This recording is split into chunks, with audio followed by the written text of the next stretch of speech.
bon y a eu même des enquêtes yu nga xamante ne des instructions nga xam dañ ko doon demander à ce que ñu def ko juge d'instruction ubbi ci ay enquêtes mais sénégalais doon ñu woon xam que ne effectivement liggéey boobu mu ngi doon am donc siiw bi muy siiw tey le fait que ñuy xamante ne ala épinglé nañ par exemple telle ou telle autorité épinglé nañ telle ou telle autre entreprise et que jàpp nañ ci Massamba jàpp nañ ci Mademba wala nangam ak nangam loolu nekk na lu nga xamante ne ñu ci bëri daawuñu ko woon yëg mais on se rend compte que depuis quelque temps disons depuis fii ak ay 2 ans quoi depuis 2023 bi nga xamante ne mettre nañ en place le parquet financier là oui. On se rend compte que sur le plan de la communication bi mi ngi gën a nekk lu nga xamante ñu ngi koy fësal les nouvelles autorités bi ñu ñëwee ñoom aussi dañoo jouer la carte de la transparence même rapport CENTIF bi nga xamante ne ñoom dañ koo fekkoon ñu publier ko ba pare ñoom dañ ko publier en fait génnoon na ba pare dañoo demander à ce que ñu publier ko rapport OFNAC c'était la même chose dañoo demander à ce que ñu publier ko et que ñi nga xamante ne war nañ leen cee topp également ñu commencé ci ubbi ay enquêtes tey ji rapport bi nga xamante ne moom lañ génnee fan yi muy le rapport 2024 je pense que y a semaine bi passé lañ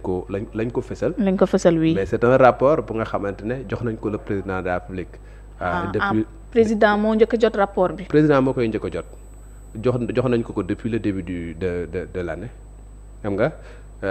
que mu nekk le parquet financier également depuis le mois de mars transmettre nañ dossiers yi nga xamante ne dañoo war a topp ñi ñu war a topp transmettre nañ leen ko depuis le mois de mars voilà si c'est sur la base de loolu noonu ngay gis par exemple yenn enquête ñu ubbi woon ko affaire Farba Ngom c'est sur la base de ça lañ ko ubbi woon affaire Tahirou Sarr c'est sur la base de cela ñi nga xamante ne ñu ngi ciy tudd ay ñoom Wally Seck et consorts sur la base de cela parce que au mois de mars la CENTIF dafa njëkk a envoyé benn rapport au niveau du parquet financier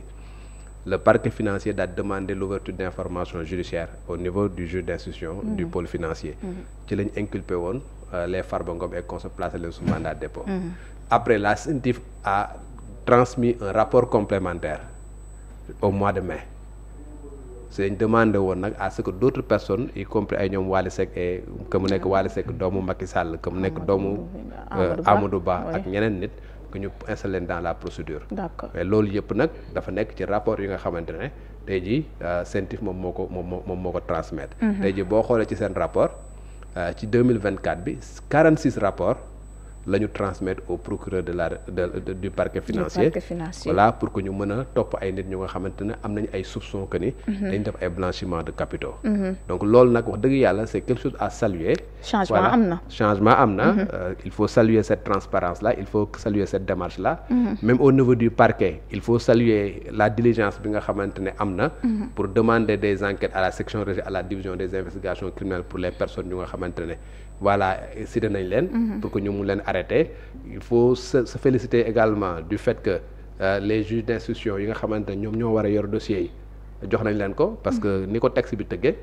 les rapports de la CENTIF bu ñu ko joxee le procureur dafa am obligation def un réquisitoire introductif demander confier ko à un juge d'instruction pour que ñu ubbi ci ay enquêtes et képp ku nga xamante ne jàpp nañ ni laala nga ci ñu mun laa teg yoon soit ñu placer la sous mandat de dépôt soit ñu placer la sous contrôle judiciaire soit nga cautionner wala lépp lu nga xamante ne texte bi permettre na ko léegi dafa am question bu bari ñu ñuy poser dañu gis doxalin bi wuute dinaa ci yegg si ak yeneen dossiers yi par rapport ak cas Mohamed Dieng bi nga xamante ni moom moo géré XBET dañu ko tudd ci rapport CENTIF ba am lu ñu décelé ci doxalin wi nga xamante ni doon na ko def ci dugal génnee ci ay fonds beaucoup se demandent pourquoi woowuñu ko soit ñu ubbi information judiciaire nu ñu ko waxee pourquoi kaawam boobu mu am particularité par rapport ak ñeneen ñi man damay jàpp ni y a 46 dossiers qui ont été transmis sur les 46 dossiers effectivement il y a le cas Mohamed Dieng je pense que le cas Mohamed Dieng sax mi ngi ñëw ci le rapport complémentaire moom mooy le dernier rapport bi nga xamante ne au mois de mai lañ ko transmettre effectivement Mohamed Dieng il y a d'autres personnes ñu nga xamante ne cité nañ leen ci ay consorts donc man damay jàpp que ne c'est na laay koy wax sax c'est dans le circuit c'est quelque chose bu nga xamante ne au niveau du parquet financier les gens ñu ngi koy diligenter parce que encore une fois comme li la 46 dossiers lañ transmettre tous les 46 dossiers vont avoir un règlement au niveau de la justice parce que le texte bi nga xam moo prévoir la CENTIF parce que damay fàttali ne c'est un texte de 2002 La CENTIF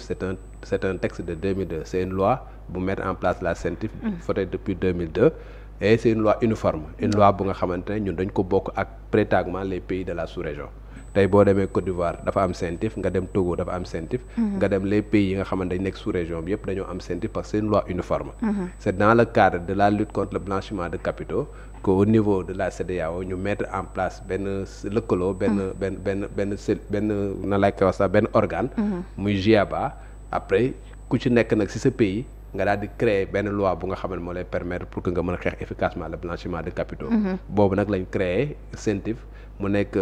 une loi uniforme comme muy am Sénégal muy am feneen. Donc juste pour dire que procédure yi nga xamante ne mooy am ci CENTIF ak na nga xamante ne nan lañ ko door a doxalee ñun Sénégal dañu am nu nga xamante ne taxawaay buñ ci war a am. Étant entendu que taxawaay buñ ci mën a am également. Non seulement nous Sénégalais dañ ci am benn droit de regard, mais les pays de la sous-région dañ ci am droit de regard, mais également monde entier dañ ci am droit de regard. Et par conséquent lépp lu ñu ciy def dafa war a nekk lu nga xamante ne véritablement dafay dëppoo ak yoon et je pense que c'est comme ça que ça va se passer. Maintenant texte boobu nag daf ne les rapports bu fekkee ni procureur de la République dafa am la CENTIF dañu gis que ni am na ay soupçons yu nga xamante ne dafa tegu ci Daouda Mine wala ci Massamba wala ci Mademba bu ko transmettre le procureur dafa war a c'est une obligation dafa war a saisir un juge d'instruction pour que mu ubbi ci enquête. Donc li may jàpp moo di tey nañu ubbee enquête ci affaire u Farba Ngom nañu ubbee enquête ci affaire Tahirou Sarr nañ ubbee enquête ci ñeneen ak ñeneen noonu la ñuy ubbee enquête ci affaire Mohamed Dieng boobu nan la ñuy ubbee enquête ci ñëpp ñu nga xamante ne cité nañ leen les 46 dossiers ñëpp ñi nga xamante ne ñu ngi fa jàppal ni c'est des enquêtes yu nga xamante ne dañ leen di ubbi est-ce que commencé nañ ko est-ce que commencé guñ ko xaw ma mais ci cëppaandaw ga da ngay jàpp ne li loi bi wax moom mooy ñoom ñëpp dañuy nekk ñu nga xamante ne juste da leen di war a topp puisque kiñ ciy tudd sax mi ngi remettre en cause exploitation nee na document yooyu nga xamante ni gis nañ ko ci presse en ligne bi Mohamed Dieng jàpp na ni loolu campagne de diabolisation la ci endroit wam ndax moom jàpp nee na moom mosuñu ko consulter ci élaboration rapport boobu noonu dégluwuñ ko ci donc li ñuy wax ni moom dem na ba tuddul li naan principe de contradictoire bi nga xamante ni jàpp na ne lu essentiel la pour information bi ñuy joxe ci wàllu woowu mu gis ni itam respecté wuñu ko moom tax mu bind communiqué sax ngir rétablir la vérité. waaw bu demoon ci loi sur la CENTIF peut-être du wax principe boobu muy wax noonu parce que principe contradictoire boobu bu ñu demee ba nga xam ubbi nañ ci enquête le juge d'instruction il sera dans l'obligation d'instruire à charge et à décharge daal di xool li nga xam moom moo koy tuumaal mu bu amee ay éléments yu koy étayer mu def ko ci su fekkee leen lu nga xamante ne daf koy décharger également daf koy décharger. Principe contradictoire dafay am à la kulli àllin parce que y aura une enquête bu ñu demee ba jël dossier bi jox ko à un juge d'instruction le juge d'instruction sera dans l'obligation de mener une enquête contradictoire moom dinañ ko convoquer déglu ko toutes les personnes ñu nga xam jàpp nañ ne ay témoins lañ wala ñu nga xamante ne am nañ ci tout xam-xam wala xam nañ ci dara dinañ am possibilité ñu déglu leen fépp fu nga xamante ne am na benn renseignement wala benn information bu nga xamante ne juge bi da koy soxla pour la manifestation de la vérité da koy dem mën a uti il va mener une enquête contradictoire maintenant la CENTIF kenn demandé wu ko à ce que buy enquête ci Daouda Mine mu avertir Daouda Mine ne ko maa ngi def enquête ci yow. kon moom soxaloo ko. déedéet soxaloo ko la CENTIF si ni nga xamante ne noonu lay liggéeyee te texte bi prévoir ko mooy ay déclaration de soupçon lay am déclaration de soupçon bi mooy lan tey jii man am naa compte bancaire yow am nga compte bancaire wala may def ay transactions yu nga xamante ne fa ma koy defee ñoom bu ñu gisee que ni Daouda Mine mii kat journaliste la salaire am voilà dafa néew mais gis nañ ni moom day def ay versement yu nga xamante ne yu jéggi dayoo la ay plus de 5 millions da koy def day def versement am na ay virements yu nga xamante ne da koy jot bu ñu xaymaa dafay nekk xaalis bu nga xamante ne liy dugg ci compte am di génn dafa bëri automatiquement ñoom dañuy avertir dañuy nu mu tuddee def benn déclaration de soupçon au niveau de la CENTIF ne ko il faut que nga saytu mbiru Daouda Mine mais parce que njort nañ que ni voilà am na lu nga xamante ne lu lëndam la ci transaction yi nga xamante ne daf koy def c'est comme ça que ça va se passer donc c'est les institutions financières que mu nekk les banques wala mu nekk les SFD les na lay ko sax sociétés décentralisées sociétés financières décentralisées comme ay crédit mutuel ay ñooñu ñoom ñooy def les déclarations de soupçon te tey ji même boo xoolee rapport de la CENTIF di nga gis ñu lay wax ni ñaata déclaration de soupçon lañ jot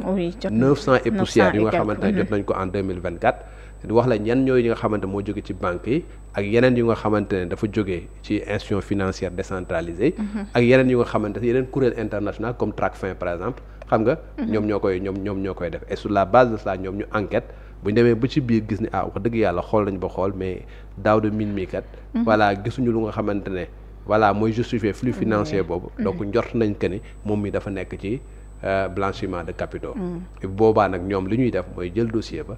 jox ko le procureur ñëw na ko Daouda Mine mais ubbil enquête ci moom voilà ngeen saytu mbiram ndax leer na wala leerul léegi nag c'est sur la base de cela que procureur de la République confie le dossier à un juge d'instruction bu ko confier le juge d'instruction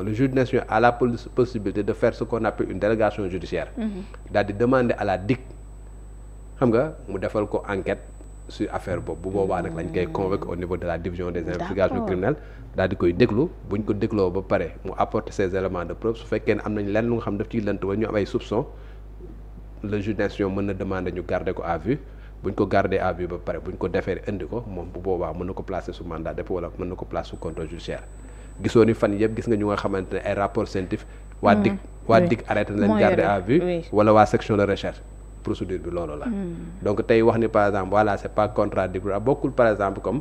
un rapport de la Cour des comptes wala un rapport de l'IGE et consorts ça c'est des rapports yu nga xamante ñoom bu ñu koy def day am un pré-rapport ñu jox la possibilité yow sa bopp nga daal di amener tes éléments de preuve wala tes éléments de réponse ñu intégrer ko après ñu doog a def un rapport définitif donc process yi bokkul procédure yi bokkul alors ñu dem ci beneen dossier boo xamante ni bëri na ay rebondissement yu ci am loolu nag mi ngi tukkee ci sortie bi nga xamante